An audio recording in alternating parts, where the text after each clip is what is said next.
Well, hello everyone, this is Jeff Clark with another unboxing video.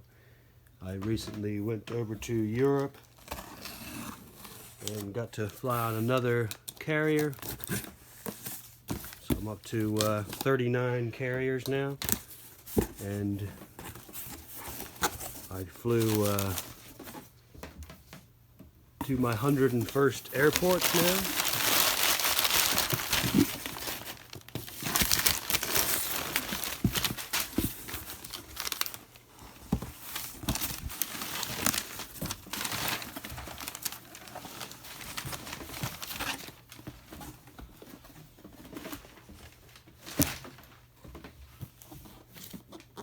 So there we have it.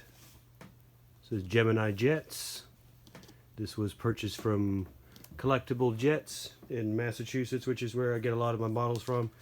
This has just come out, actually. It's been re-released. It was first released in October of 2017, but it's just come out in the last week or so, last couple of weeks.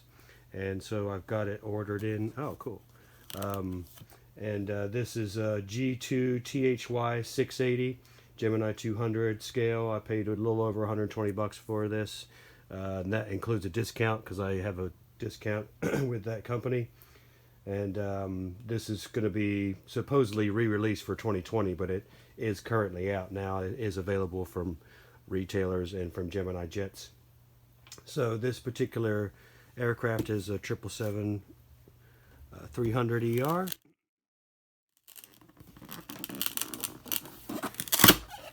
And we've got the flip top box there with the information on the lid, which is always very cool.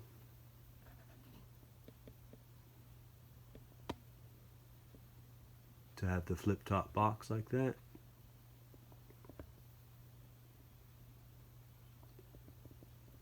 It's a nice extra feature.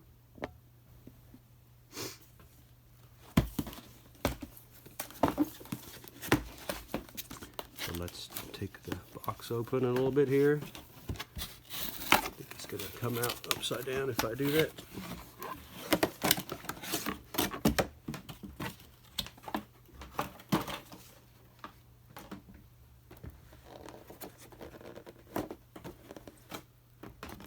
So I flew from Chicago O'Hare to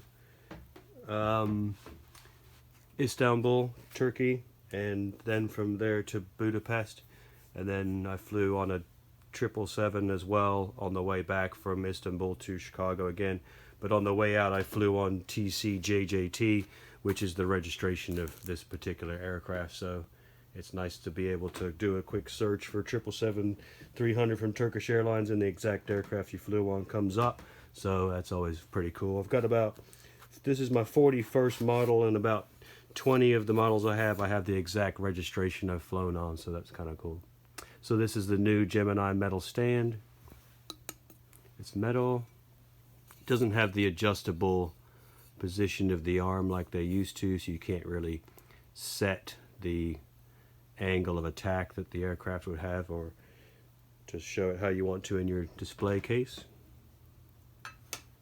And this aircraft is named Çukurova, which is an area also known as Cilicia in south central Turkey. It loosely means low plain, and this area of Turkey's prime agricultural area, and the region is also a gateway from Europe to the Middle East because it's very towards the eastern side of Turkey, and it has its own port and its own oil terminal as well.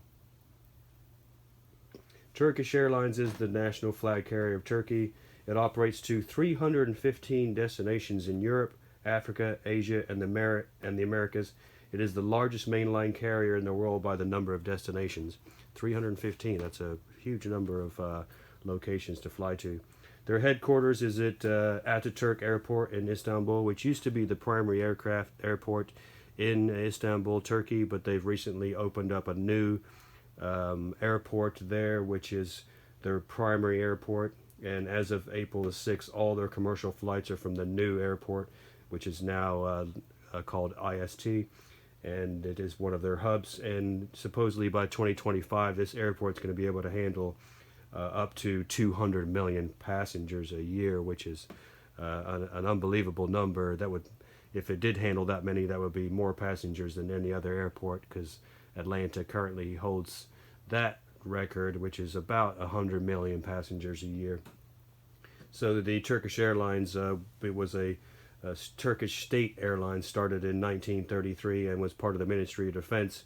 Just began with 5 aircraft, 2 of one type and 1 of another type, and then 2 of a third type. So then in 1939, the airline was made part of the Ministry of Public Works, and then after that, the Ministry of Transportation. So it's kind of been underneath the overview of a few different groups. They went international in 1947, although they mainly focus on domestic routes until the early 60s. In 1956, the airline was recognized by the government as THY, which is Türk Hava Yolları, which loosely means Turkish Airline. THY is their flight code numbers, so code letters. So when you fly on them, you fly on THY. I flew on THY 6 out to Istanbul and THY 5 on the way back. I flew on TC-JJT on the way back to Chicago.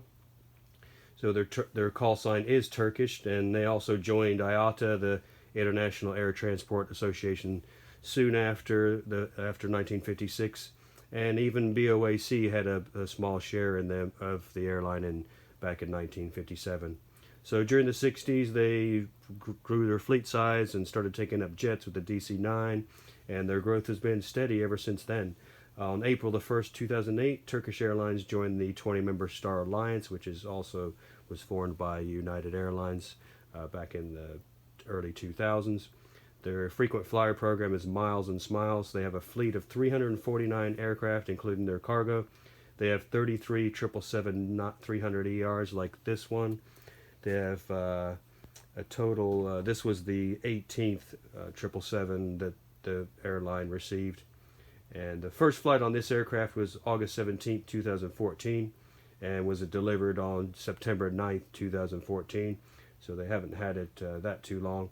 This runs on the G90-115B1Ls, which is the largest commercial aviation airline engine that is currently available until we get the 777-9, which will be coming out here, I think, next year, some point with the new GE engine on it.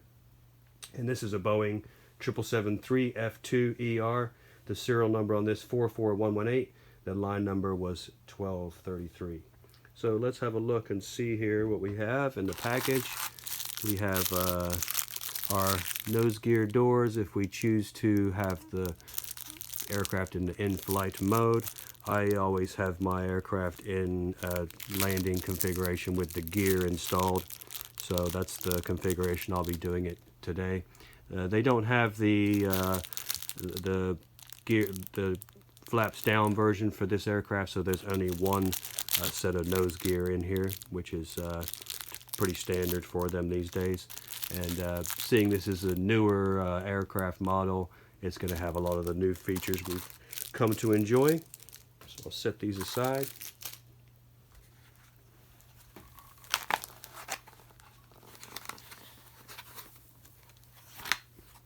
Nice tight fit there. Piece of plastic to keep the fuselage protected. So let's have a look here. I really love the 777-300. It's a great aircraft, mostly just because of those giant engines. They make the aircraft so fun, and when you hear it spool up, it's just amazing how much power they generate to get you and all the other passengers and cargo off the ground. And simply the amount of fuel weight that these things can carry is just mind-boggling for these long journeys. So let's have a look at the port side here. We got our radome cover and our windshield and our windshield wipers. Really nice detail on the wipers there. You can really sort of make them out very well. We have our angle of attack sensor there on the side, and then there'll also be some other sensors as well there. Çukurova, the name of the aircraft, the Star Alliance logo, we see emblazoned on all of the Star Alliance member aircraft. Turkish Airlines also has a couple special liveries with the Star Alliance logo on them. Our L1 door and the mechanism to open the door is really nicely done, nice and clear. Amazing detail we get out of these aircraft. There is an illumination light there next to the door. And then we have our L2 door and this whole first section here. So this aircraft has 49 business class, the flatbed seats, and 300 of the standard economy seats. So this forward part of the aircraft is the business class section, and then a part of this part of the aircraft has some business class, and then the rest of the aircraft is all the economy section. The flight I was on was completely full. It does have a good track record of being on time, but mine was a couple hours late. So we have the Turkish flag here, as you can see, the crescent and star, the L3 door, and because this is the over wing exit, we do have the walkway as we would expect.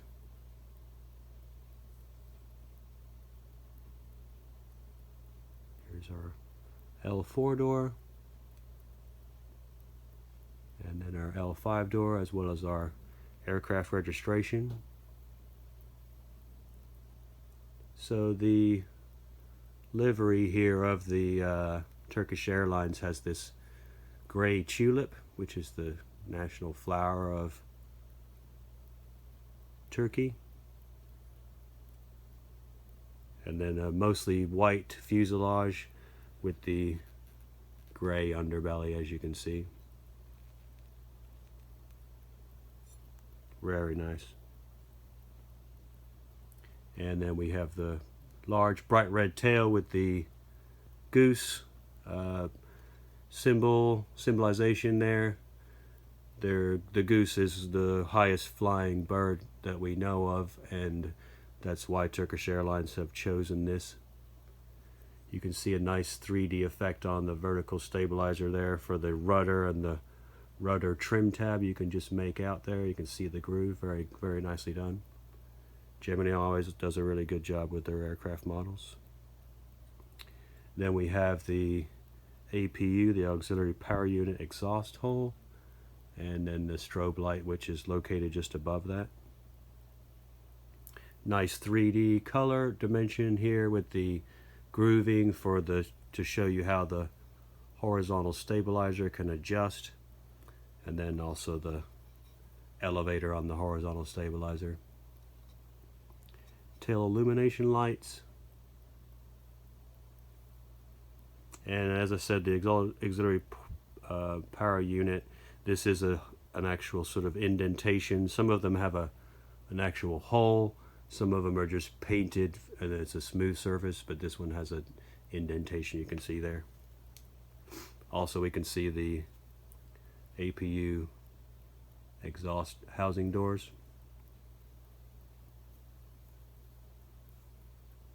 Look at that beautiful wing there. You can see clearly our no step markings.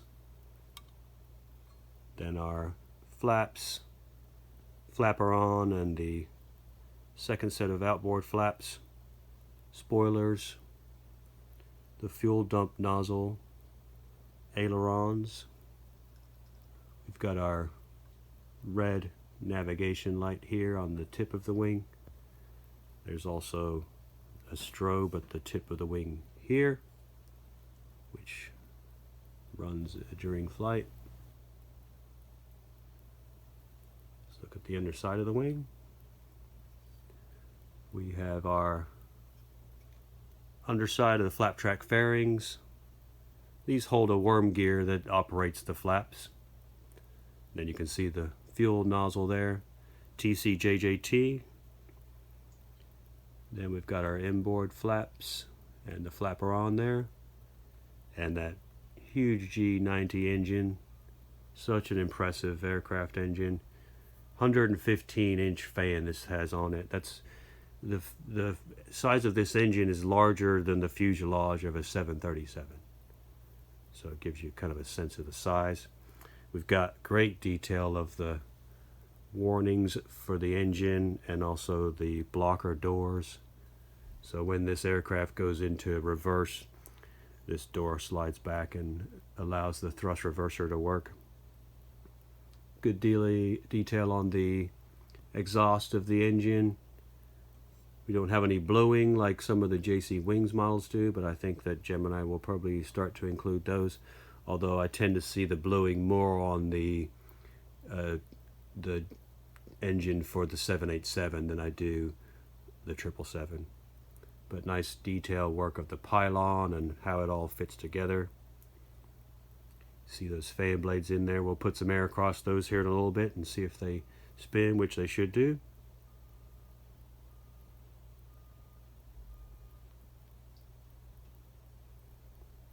Very nice. Let's have a look at the other wing here. Again, that big G90 engine there. Great looking engine.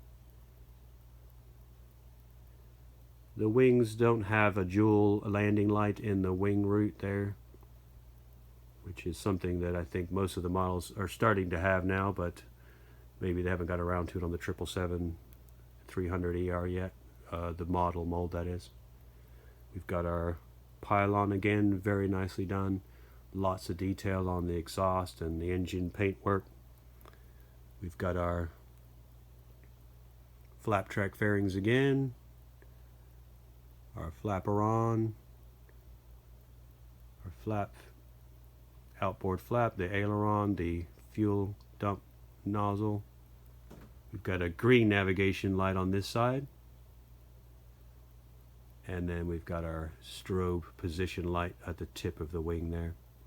Now the 300ER does have this raked wingtip. You can see how it changes its angle. This is to make the wing more efficient and burn less fuel while creating a lot of lift.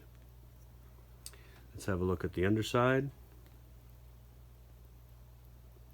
So we've got the emergency escape hatch for the flight crew, the doors for the nose gear, the nose gear hole, the forward pressure release valve. You can see the static ports on both sides there. The Turkish goose symbol and that brilliant Turkish Airlines. Got some nice grooving here as well for the landing gear doors to indicate where they are. This red square or rectangle is the RAT, the ram air turbine, which if the aircraft loses the engine power, it can deploy that. It's a little fan, turbine that comes and hangs out of the bottom of the plane, spins in the wind and generates power so that the pilots continue to fly the aircraft.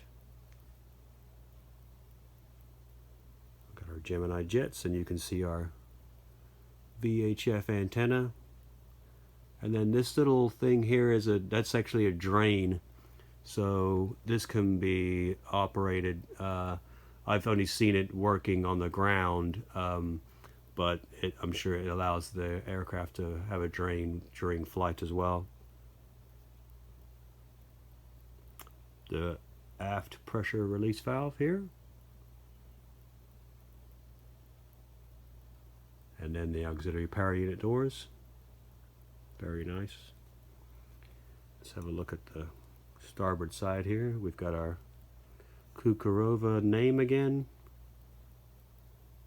and our angle of attack sensor, Star Alliance logo, the R1 door, LD3 cargo loading door, the brilliant Turkish Airlines in that bright blue. It's a very striking livery and very noticeable. R2 door and the Turkish flag.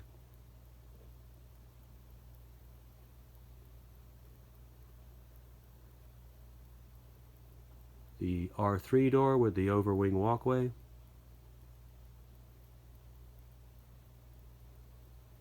numerous lights here on the side of the aircraft which would illuminate the walkway. The R4 door, the rear cargo door, and then we've got this other loading door here. This is for your last minute luggage items that didn't get to go into the LD3, the cubes that you see loaded into the bottom of the aircraft. This is also where they put your push chairs and your pets and such. If you do travel with pets and they're in the hold, they can actually heat this space. 777-300ER.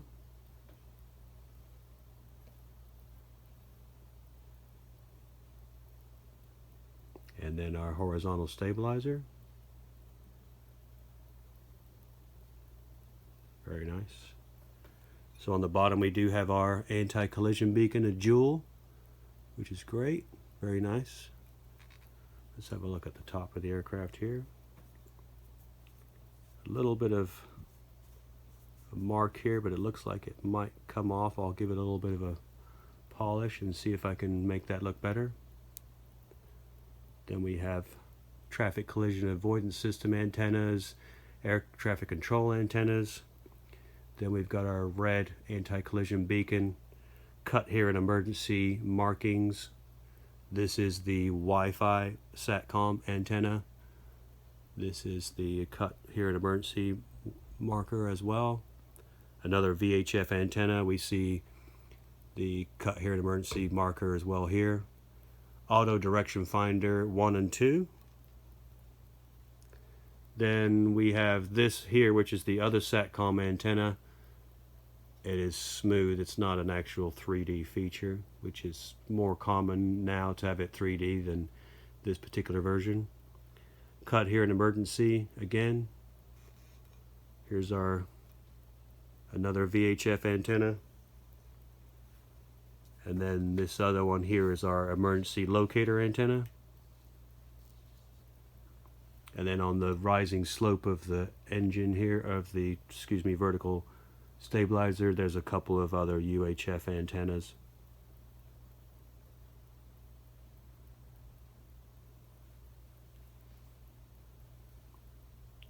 Just beautiful.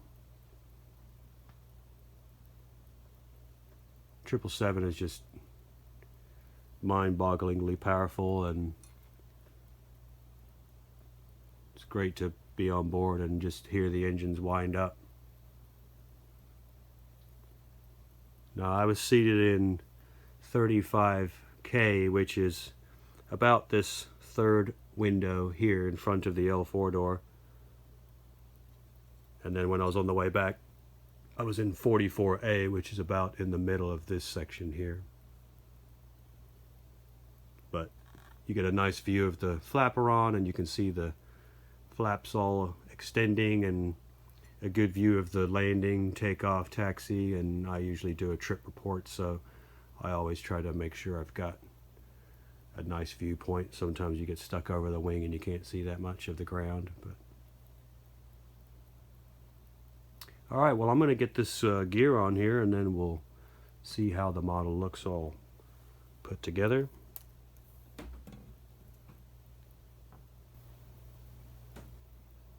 So let's see how it looks here with the gear on.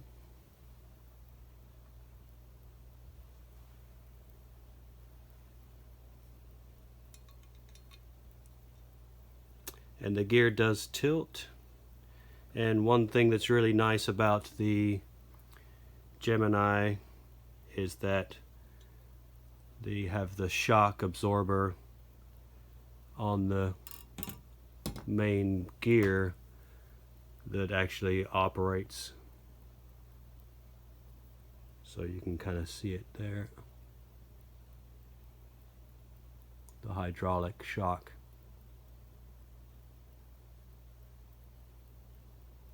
Pretty cool.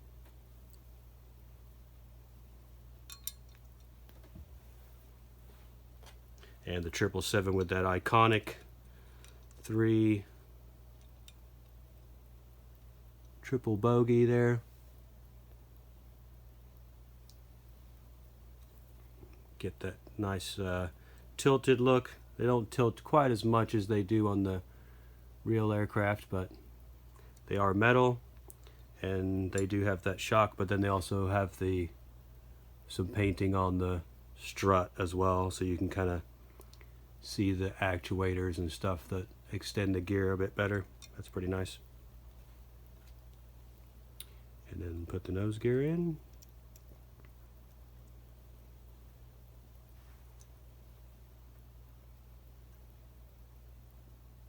There's some question as to whether the nose gear is a little oversized for the aircraft, the model itself. Like, is it too tall? But we do have the dual nose or taxi and landing lights in there, so 4 dual lights, really nice sparkling in there. Rubber tires that do turn, and these ones roll as well. They're pretty tight, so I'm not expecting them to move that much.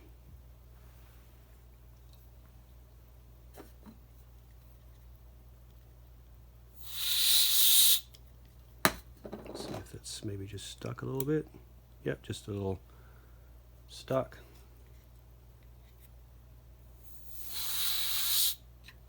Got stuck again. And you can see that one turns pretty good until it gets stuck. It looks like it's a little off center. I kind of poke it back in there and it seats a little bit better. Let's look at number 1 here.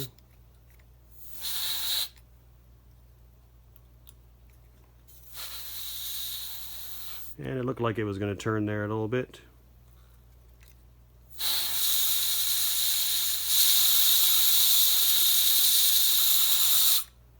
Spins pretty good.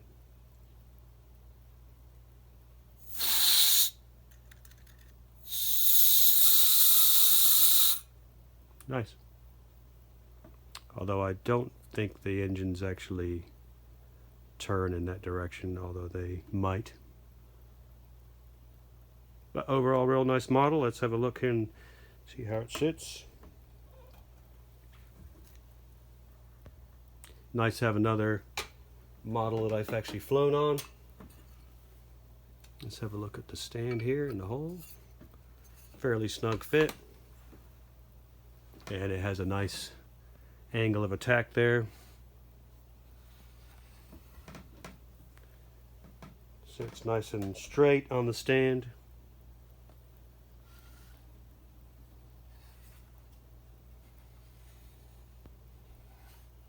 Pretty impressive model. Looking forward to getting this one into the collection. So the 777-300ER is 242 feet 4 inches in length. The wingspan 212 feet. Height is 60 feet 8 inches. Maximum takeoff weight 775,000 pounds. Max fuel weight 320,000 pounds. That is 160 US tons. An unbelievable amount of weight of just fuel. Range 7,370 nautical miles. Unit cost on this something like 361 million US dollars. It's obviously a very expensive aircraft. They got 33, so they've got a big investment in them. The flight was fairly comfortable. On the way out, the service was quite poor. On the way back, it was much better. And the seats were fairly comfortable. Each has its own USB, AC power. There's internet access, and there's also SMS messaging, and also live TV, which is kind of nice. There's a few channels of the news and some sports channels, so I was able to watch the Chiefs play on the television while I was at 35,000 feet flying over Canada, which was pretty nice to be able to watch my team play at the same time. So very impressive model. I highly recommend you pick this one up. The features and details that are on it are quite impressive, and it'll be a special addition to any collection. And it's also has such a nice color scheme there, so it's very easily noticeable, and a very good, interesting aircraft to look at. So let me know if you're going to pick this one up. Please send me your comments, or please subscribe to my channel if you have not already, and we'll look forward to seeing you next time. Thanks a lot for watching.